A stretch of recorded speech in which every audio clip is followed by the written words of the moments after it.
പ്രധാനമായി 2 സന്ദർഭങ്ങളിലാണ് നമുക്ക് കോപമുണ്ടാകുന്നത്.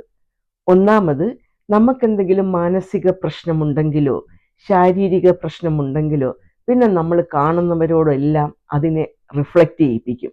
അവരോട് ദേഷിച്ചും കയർത്ത് സംസാരിച്ചും അപ്രിയമായി സംസാരിച്ചുമെല്ലാം, ഇല്ലേ?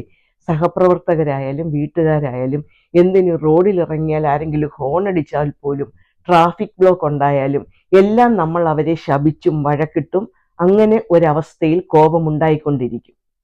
അങ്ങനെ എപ്പോഴും കോപമുണ്ടാകുന്ന പ്രകൃതമാണെങ്കിൽ നമ്മൾ ഇടിച്ചു താഴ്ത്തുന്നത് നമ്മളുടെ വ്യക്തിത്വത്തെ തന്നെയാണ്. അത് വേണോ എന്നൊന്ന് ആലോചിക്കണം. അപ്പോൾ നമ്മൾ ദിവസവും ആത്മപരിശോധന ചെയ്യുമ്പോൾ, യോഗം ചെയ്യുമ്പോൾ അന്ന് നടന്ന സംഭവത്തെക്കുറിച്ച് നമ്മൾ തന്നെ ഒന്ന് ആവർത്തിച്ച് ചിന്തിക്കണം.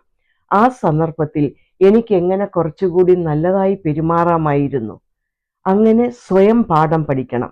അടുത്ത പ്രാവശ്യം സമാനമായ ഒരു സിറ്റുവേഷൻ വരുമ്പോൾ നമുക്ക് കുറച്ചുകൂടി മെച്ചപ്പെട്ട രീതിയിൽ പെരുമാറാൻ പറ്റും. ഇല്ലെങ്കിൽ ലോകരെല്ലാവരും നമ്മളെ വഴക്കാളിയെന്നോ അടുപ്പിക്കാൻ കൊള്ളാത്ത വ്യക്തിയെന്നോ അങ്ങനെ മുദ്ര കുത്തപ്പെടും. അങ്ങനെ എല്ലാവരും നമ്മളിൽ നിന്ന് അകലും. അത് വേണോ എന്ന് നമ്മൾ തന്നെ തീരുമാനിക്കുക.